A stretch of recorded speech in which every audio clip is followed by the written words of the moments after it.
Salut tout le monde, j'espère que vous allez bien tous et toutes. On se retrouve, et oui, pour le débriefing de WWE Raw.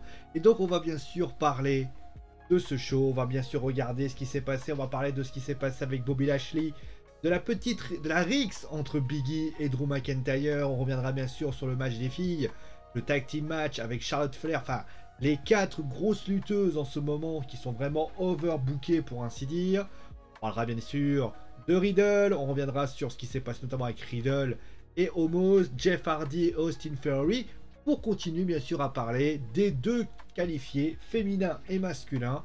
Donc on parlera bien sûr des deux matchs masculins et féminins qui ont été proposés durant ce show. Et donc, qu'est-ce que je peux dire finalement de ce show? Eh ben, si on pouvait taper dans la globalité sans donner mon avis, il confirme finalement une chose que je n'ai de dire depuis quelques semaines, c'est que malheureusement, la WWE, à vouloir faire 3 heures de show, ce qui est énorme pour une fédération, eh ben, j'ai l'impression qu'ils se tirent une balle dans le pied. Toutes les qualités que j'ai balancées à WWE SmackDown, on a l'impression que ce qui se passe à Raw, ces qualités sont aspirées par la durée du show. Je vais vous donner un exemple. Voilà, on va commencer tout de suite par regarder quelque chose d'intéressant. Prenons le premier événement de la soirée. Nous avons ce match. Ce match qui donc était donc le main event qui est en bas, donc Biggie et Drew McIntyre. Alors les images sont en noir et blanc, c'est parce que vous avez du sang, hein, comme quoi vous avez un peu de sang qui traîne, et en fait la WWE ne laisse plus voilà transparaître et met des noirs et blancs. Je trouve ça complètement débile dans le sens où un peu de sang, le mec il pisse pas le sang, il est en train de... Il a un peu de sang sur un côté, voilà, il n'y a pas de mort d'homme. Et puis il y a ce segment qui est au-dessus. Alors, au niveau des segments, moi je trouve que l'arrivée des Usos, qui est donc proposée dans ce segment, donc forcément ce qui se passe en bas, moi la première chose que je me suis dit en voyant ça, c'est on nous a mis Dolph Ziggler et Robert Roode la semaine dernière, ce qui avait quand même une certaine cohérence.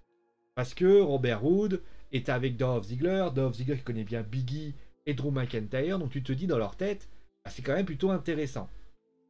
Mais ce qui va se passer, et c'est pour ça que d'ailleurs que c'est problématique, c'est parce que vous avez, dans ce moment précis, vous avez Drew McIntyre et Biggie qui affrontent donc les Usos. Et pour justifier ça, on leur dit, attention, hein, c'est parce que le gars qui va gagner, eh ben, il va affronter Roman Reigns au Survivor Series. Ouais, alors, d'accord, mais moi, ce que j'aurais préféré, par exemple, dans ça, c'est que j'ai l'impression qu'ils étaient obligés de trouver une tag team justifiée pour essayer de se dire qu'on trouve un truc, et donc forcément, on va mettre les Usos. Ça me paraît un peu compliqué quand même. J'aurais préféré que tu me mettes à la limite une tag team qui est un petit peu naissante, qui viennent d'arriver. Je sais pas, j'ai des équipes en tête pour ainsi dire, mais pour ainsi dire, se faire un nom avec Biggie et Drew McIntyre. Pas forcément gagner, mais en tout cas qu'ils puissent donner. Les Usos, j'ai l'impression qu'on s'est dit, putain, il faut qu'on ait une grosse tag team. Oh vas-y, on va prendre les Usos, parce que les Usos, c'est populaire. Voire même, je sais ce que j'aurais fait. Alors je sais qu'ils étaient notamment sur cette histoire-là, avec le King of the Ring, mais j'aurais préféré qu'à la limite que Jinder Mahal ne soit pas dans le King of the Ring, et qu'à la limite il affronte Jinder soit avec un coéquipier, parce que ça aurait valu la rivalité de Drew McIntyre, et Biggie à la limite aurait pu se retrouver face à un adversaire qu'il connaît bien et qui aurait pu être intéressant. Vous voyez, c'est dommage, parce que là on a les Usos. Alors les Usos ont fait un bon match, c'était quand même un bon match, mais le choix me déplaît quand même, parce que j'estime qu'il fallait autre chose. De plus, parlons bien évidemment de ce qui s'est passé lors de ce match. Lors de ce match, donc il y a eu une rixe et ça a pété. Alors moi, ça m'a pas foncièrement surpris, dans le sens où c'est deux faces. Il faut quand même que les deux puissent à un moment donné se mettre un côté heel face à un moment donné. Enfin, côté... Enfin, sont deux faces, mais clairement Drew McIntyre et Biggie, si tu les mets, on va dire, en mode copain-copain, ça va pas aller. Donc Biggie et Drew McIntyre allaient forcément devoir s'affronter. Par contre, j'ai juste un problème. C'est qu'à un moment donné, donc il y a un changement de Biggie. Donc Biggie qui fait le blind tag. Drew McIntyre qui s'en prend à lui à ce moment-là. Enfin, qui regarde ça. Et ça, c'est bien. Mais à un moment donné, il y a une rixe entre les deux. Et ça se tape. Regardez par exemple le match féminin. Le match féminin, c'est parti en couille tout de suite. Et voilà. Moi en limite, ce que j'aurais pu avoir, c'est qu'en coulisses, à un moment donné, ils se rencontrent en coulisses. Moi, ce que j'aurais préféré, c'est que les deux se regardent en disant hey mec, t'arrêtes de parler pour moi. Et là, il y a une embrouille. Ils doivent quand même gérer un match par équipe. Et au final, les deux passent son temps à se taper dessus. Et ça aurait pu être une raison. Là, ça aurait été plus intéressant. Ça aurait pu raconter quelque chose. Parce que, au final, cette ceinture, elle a un effet néfaste sur l'être humain. C'est-à-dire que si vous portez cette ceinture, au final, tout le monde la regarde. Et au final, il n'y a plus d'amitié qui traîne. Ça aurait pu largement suffire. Là, c'est vrai que ils ont voulu embellir le truc. Et je suis pas certain que ce soit si intéressant que ça. Voilà. Ensuite, il y a eu... Ça, par exemple, vous voyez, ça aussi, ça va pas au fond des choses. Vous voyez, par exemple, vous avez un match. Donc, il y a quelques petits spots, notamment de Bianca, Charlotte, Becky et Sacha. Donc, les quatre sont en train de s'exprimer. Ils t'expliquent, voilà, pourquoi ce match, etc. C'est du teasing classique. Et là, à ce moment-là, on a donc Becky Lynch. Les quatre arrivent et il se passe que les quatre explosent et ça pète un câble et finalement, eh bien Becky Lynch réussit à finir. Mais le match finit en no contest. Alors déjà première chose, le fait d'avoir fait un no contest est plutôt une bonne idée. Mais moi, ce que j'aurais préféré à la limite, au moment où tu décides, ça pétait dans tous les sens. Quand tu vois Adam Pearce et Sonya Deville apparaître et dire hop hop hop hop, ça sera pas. La première phrase qu'il sort, c'est on vous donne on fait un gros match pour les gens et vous réussissez à tout faire gâcher. Mais c'est quoi ça? Non.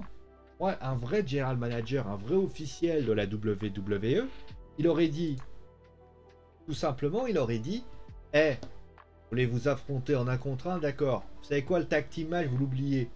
Fatal 4-way entre les quatre. Et en fait, je vais vous oublier. C'est pour le titre féminin de Raw. Voilà, on tape un truc comme ça. Et comme ça, bah, à la limite, Charlotte, elle se dit merde. Alors, que ça aurait pu créer un enjeu, puisque je rappelle que Becky et Charlotte, enfin Charlotte et donc Charlotte est du côté, va affronter Charlotte notamment ne défend pas son truc à Crown Jewel, voilà, c'est mieux dit comme ça. Et concrètement, le fait qu'elle ne le défend pas à Crown Jewel fait que tu risques d'avoir une rivalité qui risque d'être compliquée. Voilà. Voilà. Mais dans l'idée, voilà, ça. Il y a des belles choses, mais ça raconte pas suffisamment. Et ça, c'est bien dommage. Ensuite, on a eu ça. Alors ça, par contre, c'était très très bien. Ça, pour moi, c'était très très bien. C'était vraiment bien raconté. D'ailleurs, j'avais vraiment une crainte du moment où Bobby Lashley allait ne pas avoir MVP. Moi, je me suis dit, putain, alors attends, comment il va gérer ça? Parce que c'est vrai que c'est Goldberg en face. Goldberg, il avait fait un bon speech la semaine dernière. Je l'avais pas très très bien écouté. Mais en fait, quand tu le réécoutes, tu dis ah ouais, quand même. Le mec, quand même, il a bien. Pour une fois qu'il fait un bon speech, Goldberg, faut quand même le reconnaître. Il a fait quand même des trucs comme Your Next, Your End, c'est pas mal. Franchement, c'était pas mal. Et Bobby Lashley a répondu. Et Lashley a répondu de la meilleure des façons. Il a répondu de manière très calme. Il a répondu avec des mots bien sentis, notamment. Il est revenu notamment. Sur les propos, sur ce qui s'est passé avec le fils, notamment qui est venu s'attaquer à lui, hein, quand même. Faut quand même rappeler tout ça. C'est quand même son fils qui est venu s'en prendre à lui. Hein, faut quand même les gens ont un petit peu oublié. C'est quand même celui qui lance un défi. Et il dit une phrase clairement que Goldberg a été réduit en une boîte enragée. Et il sort ce monologue que je trouve extrêmement bon. C'est, il dit. Lashley, qu'il n'y aura pas de malentendu parce que Goldberg ne peut pas battre le Almighty, pas blesser le Almighty et certainement pas tuer le Almighty. Et là, clairement, moi je me dis parfait, parfait. Voilà un speech qui a été raconté, expliqué, narré de manière le plus simplement possible. Quand tu vois ça, tu te dis ok. Voilà pourquoi les choses sont tellement bien faites. Et voilà, c'était très bien expliqué, c'était très très bien mis en scène, c'était très très bien fait. Ensuite on a eu donc, et là, vous voyez, c'était peut-être la petite éclaircie. Alors attention, ce que je suis en train de dire, ça ne veut pas dire que les deux autres événements ne sont pas bons. Mais une organisation mal faite entraîne une storyline bancale. Voilà, c'est ça que je voulais. Les gens doivent peut-être se dire, voilà, parce que c'est vrai, hein, le match entre guillemets avec Becky Lynch et tout, il est bien. Mais faites un Fatal 4-Way. Pourquoi vous faites forcément un tag team match? En plus, le résultat est le même. Pareil pour ça. L'idée est intéressante, mais est-ce qu'il y avait besoin de mettre les Usos? Pourquoi les Usos sont là? À la limite, ils ont essayé de justifier ça, mais la justification, voilà. La rixe entre Biggie et Drew McIntyre, elle a lieu à la fin. Pourquoi vouloir garder le suspense en les faisant redevenir copains en coulisses alors qu'on aurait pu amplifier le truc? Franchement, ça aurait pu être très intéressant. Voire même, vous savez ce qu'on aurait pu faire? C'est faire un truc où ils avaient fait ça d'ailleurs à WWE Raw il y a quoi, 2 ans, je crois, 2 ou 3 ans. Biggie et Drew McIntyre qui s'affrontent pour le WWE Raw Tag Team Championship. Vous avez Riddle et Orton qui arrivent, et ça aurait été intéressant. Ça aurait été déjà plus intéressant que ce qu'ils ont proposé durant ce show, où clairement Riddle s'est fait passer pour le roi des débiles, pour ainsi dire. Voilà, donc il y a quand même des choses à travailler. Il y a des choses intéressantes. Voilà, le match est bon. Moi, je trouvais que le match était quand même bien fait. Le match était quand même bien en mode pétage de câble, et ça, c'est vrai que c'est pas si mal que ça. Faut quand même reconnaître que malheureusement, Bobby Lashley a sans doute fait le travail. Ça n'a pas été le cas des autres. Donc, maintenant, on va passer bien sûr au King of the Ring et bien sûr au Queen of the Ring qui a été proposé. On va commencer avec les garçons. Donc, Jinder Mahal qui se qualifie en battant Kofi Kingston. Xavier Woods qui en bat Ricochet qui donc remporte son droit pour les demi-finales. Alors, j'ai un problème de choix de... Alors, sur le principe, moi j'ai... Jinder qui bat Kofi Kingston. Ok, pourquoi pas. Xavier Woods qui a quand même un droit pour le King of the Ring. Ouais, c'est bien, franchement c'est bien. Le match en Ricochet d'ailleurs et Xavier Woods est plutôt bon, clairement. Donc on peut quand même amener pas mal de choses. L'autre côté, moi je me suis dit à ce moment-là, quand j'ai vu Jinder gagner, je me suis dit, pourquoi Kofi ne gagne pas? Il y avait un moment pour permettre à que les New Day s'affrontent, c'était ce moment-là. Pourquoi? Parce que Biggie est aujourd'hui champion de la WWE. Xavier Woods, faut pas se leurrer, Dave, il est comme qui dirait, le mec a jamais rien gagné. À la limite, moi j'aurais vu Xavier Woods contre Kofi Kingston, deux copains qui sont en train de s'affronter, et tout le monde se serait dit, est-ce qu'il va trahir? Est-ce qu'il va pas faire un turn? Et là, ça aurait été fort. Alors je sais que ça ne serait jamais arrivé, puisque, vous le savez, la WWE a fait que Xavier Woods et Kofi Kingston ont ramené les New Day. Mais ça aurait été fort. Deux frères en train de s'affronter, c'est toujours très fort, avec un match assez long. Non, tu préfères utiliser la solution Jinder Mahal, parce que tu cites pas le heel versus face.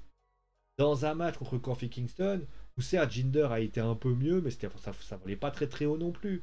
Mais moi, de mon point de vue, je trouve que Xavier Woods et Kofi Kingston, c'est quand même une bonne chose. Ensuite, pour les filles, parlons-en. Les filles, alors, nous aurait mis une case de spoil, ça aurait été pareil. Tout le monde savait que Shayna et Doudrop, enfin Piper Niven, allaient gagner, puisque on les a vus la semaine dernière se fricoter entre les deux. Ça, c'était quand même la réalité. Shayna et Piper Niven s'étaient rencontrés, donc on imagine bien évidemment cette demi-finale. Alors, ça a été un peu plus facile pour Shayna qui a gagné facilement. Normal, tu fais quand même mon truc. Vous voyez, il y a quand même une certaine logique.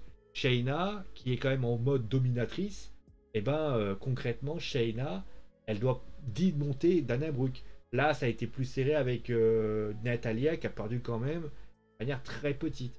Maintenant, moi, la question que je me pose, c'est que est-ce que Piper Nivens, il n'y a pas eu de suspense? Donc, alors après, on peut toujours me dire, oui, mais le suspense, est-ce qu'il était vraiment utile dans ce genre de match? Probablement que oui. Parce que finalement, les matchs étaient très courts et finalement, ça n'apportait pas grand-chose. Et finalement, le suspense, au moins mettre un match à suspense. C'est ce qu'ils ont fait avec les garçons. Les garçons, ils ont fait Xavier Woods contre Ricochet. On s'est tous dit, bah tiens, Ricochet était quand même assez impressionnant, on s'est posé des questions. Les filles, ça doit être pareil. Si Shayna est en train de démonter Dana, il faut que Piper Niven et Natalia sortent le grand jeu et qu'ils nous fassent saliver. Surtout que c'était avant le main event. Et juste après, je crois d'ailleurs, le match avec Sacha et les autres. Donc finalement, ça aurait suffi littéralement à ça, complètement. Bon, malgré tout, voilà, donc là j'ai cité entre guillemets la réalité. Il y a eu quand même d'autres matchs qui ont été proposés. Pour ce qui s'agit de Mustafa Ali et Mansour, donc il y a la solution de l'équipe. Donc qui part à SmackDown, mais les deux vont se séparer. Donc ça, moi je trouvais ça étonnant dans le sens où tu as SmackDown, ça se séparait, voilà. Bah, de toute façon, on va pas se leurrer, hein, c'est tout simplement pour permettre à Mansour d'avoir un match pour les ceintures, enfin un match en Arabie Saoudite. D'où la raison pour laquelle il y a ce match-là. Donc c'est curieux de voir ça, on va voir comment ça se passe. Après, pour ces deux matchs-là, alors pour Austin Theory qui bat Jeff, c'est normal. Jeff, à un moment donné, ben. Ah, mais les gens qui réclament le retour du Jeff Hardy qui était en 2009, 2008, je sais même plus, où il a été WWE World Heavyweight Championship, mais je pense que vous n'avez pas compris quelque chose, c'est que Jeff ne sera plus jamais ce mec. Jeff, aujourd'hui, alors je sais qu'il avait eu une rumeur, qui disait qu'il allait redevenir Willow. Jeff, même si on venait à redevenir Willow, une possibilité, hein, je suis même pas certain que ça serve vraiment à quelque chose. Jeff, aujourd'hui, il a 44 ans. Il a eu une carrière exceptionnelle, Jeff Hardy. Comme son frère d'ailleurs, hein, Matt. Il a eu une carrière incroyable. Et pas forcément que dans la fédération, qui a été très bon à la TNA, notamment où il a fait sa rivalité avec son frère en question. Il a créé une nouvelle gimmick qui était Willow. Sa carrière, au final, un peu comme d'ailleurs pas mal de lutteurs d'ailleurs, elle s'est créée pas forcément à la WWE. Les gens se souviennent de Jeff Hardy à la WWE parce qu'il était spectaculaire, parce que. Mais il a certes fini littéralement en apothéose avec notamment CM Punk et notamment tout ce qui s'est passé. Mais s'il avait été, il avait voulu, il aurait été encore plus grand. Il aurait été autant ce grand. Voilà, on va dire ça comme ça. Sauf que Jeff décide de partir pour aller finalement où il décide d'aller à la TNA. Et quand tu pars à la TNA et qu'en plus tu exploses à la TNA, il avait fait d'ailleurs pour information, c'est là qu'à la TNA, il aura finalement les choses les plus intéressantes à faire. À la TNA, c'est notamment à l'endroit, c'est vraiment le lieu où il fait son seul, d'ailleurs je crois que c'est son seul et unique heel turn de sa carrière. On va vérifier s'il fait pas un heel turn avec son frère notamment, mais c'est son premier heel turn, c'est son seul et unique heel turn, où notamment il devient Willow. Vous voyez, c'est la preuve que Jeff, il a eu sa carrière. Mais la réalité, c'est que quand il revient à la WWE, donc 3-4 ans, il revient avec un statut qui est malheureusement tronqué. Parce que, bah, malheureusement, Jeff revient, on va dire, alors il revient après être parti pendant des années. Les temps ont changé, lui, il revient en 2017. Donc 2017, vous faites le calcul, il a 39 ans à ce moment. Alors certes, il obtient des titres, il devient champion par équipe, il devient champion intercontinental très peu de temps, mais entre-temps, il fait 7 ans où il a notamment fait des choses. Il a fait 7 ans où il a notamment été World Heavyweight Championship, Willow, les Broken Hardys. À la WWE, ça a toujours été de manière très épisodique. Il revient avec les Hardy Boys, il part parce qu'il fait n'importe quoi, il revient en 2006, il repart en 2009. Ça a toujours été comme ça, Jeff. Et je pense que Jeff, il a toujours un peu payé ça. Il a toujours un peu payé ça et je pense que ceux qui espèrent le voir aller dans les top hautes sphères de la WWE, trop tard. Trop tard. Même s'il était revenu en 2017, il aurait eu quoi 40 ans. Tu bookes un mec à 40 ans, alors certes, tout le monde aurait été content. Mais à son âge, que son corps va commencer aussi à souffrir de ce qui se passe. Alors après, je peux me tromper. Attention, je peux me tromper. Peut-être que très clairement, les choses vont aller mieux. Mais Jeff, c'est dommage parce que c'est triste à dire, mais voilà. Et surtout, je rappelle pour information, il a également vécu aussi quelques petites plaintes qui n'ont pas toujours aidé à des choses. En mars 2018, par exemple, il est conduit en état d'ivresse avec 8000 dollars à sa Cadillac.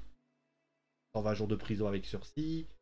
Quand tu veux booker un mec, il faut quand même faire attention. Alors certes, vous allez me dire, les Housseaux, ouais. Sauf que les Housseaux, 5000 ils sont pas pris de la prison. Pour ce qui s'agit de droite, donc Randy Orton qui met AJ Styles, moi je trouve ça pathétique. J'ai le sentiment, alors vous allez me dire, AJ fait pareil, subit pareil. Alors AJ, je suis un peu moins casse-couille, pourquoi? Parce que parce que AJ, c'est l'ancien. Omos aujourd'hui, c'est un petit peu le petit genou de la bande, hein, clairement. Et la WWE veut pas le griller. Ils mettent un petit peu AJ dans une situation un peu plus je m'embrouille, etc. Sauf que il s'agit de l'inverse. Riddle, c'est lui qui passe pour le guignol parce que j'ai pas mis les photos, mais Riddle, il est comme ça en train d'essayer de convaincre Omos, un peu à la manière de Joe Gacy, c'est une bonne chose. Et à ce moment-là, c'est Randy Orton qui met le RKO. Bah moi, je me dis non. Randy doit être celui qui subit. Randy, c'est le petit, c'est Riddle, le petit jeune. Pourquoi Randy Orton n'est pas celui qui subit? Donc moi, j'ai trouvé ça extrêmement gênant, on va dire ça comme ça. J'ai pas trouvé ça cool, j'ai trouvé ça plutôt pathétique, honnêtement, de pouvoir proposer ça. Et je me dis dans la tête de Randy Orton, bah Randy, t'as vraiment besoin de cette victoire? Est-ce que t'as vraiment besoin de tout ça? À méditer. Pour le bilan du show, je l'ai un peu cité finalement. Je pense que le bilan du show, il est globalement... On va dire que grâce au King of the Ring, au Queen of the Ring, aux principales rivalités, notamment où tu rajoutes quand même un peu de SmackDown, parce que je suis désolé, hein, à un moment donné, le titre féminin, c'était SmackDown.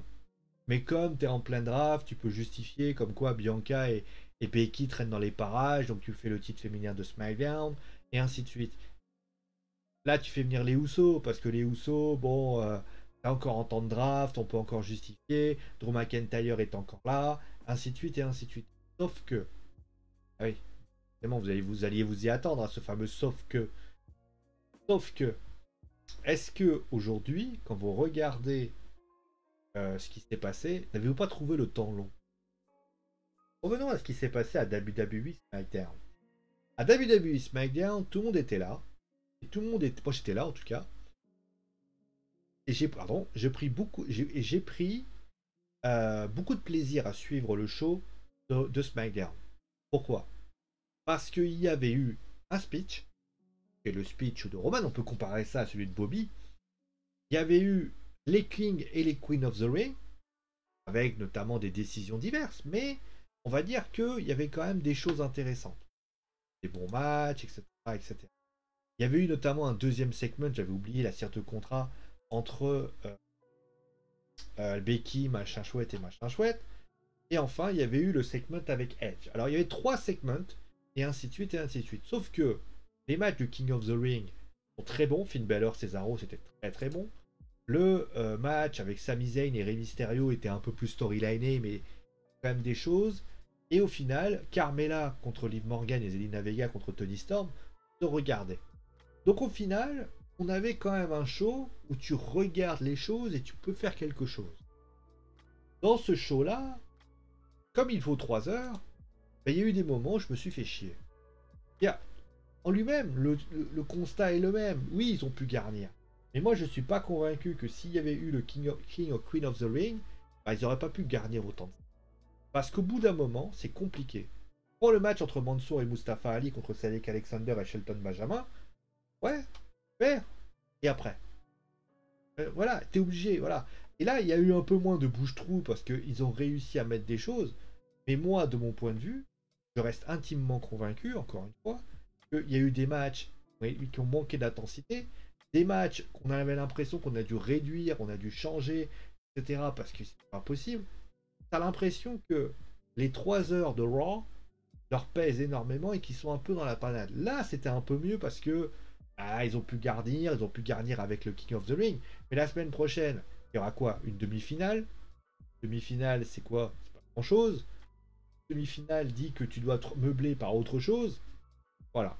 Donc le show est bon, mais que il se garnit à lui-même.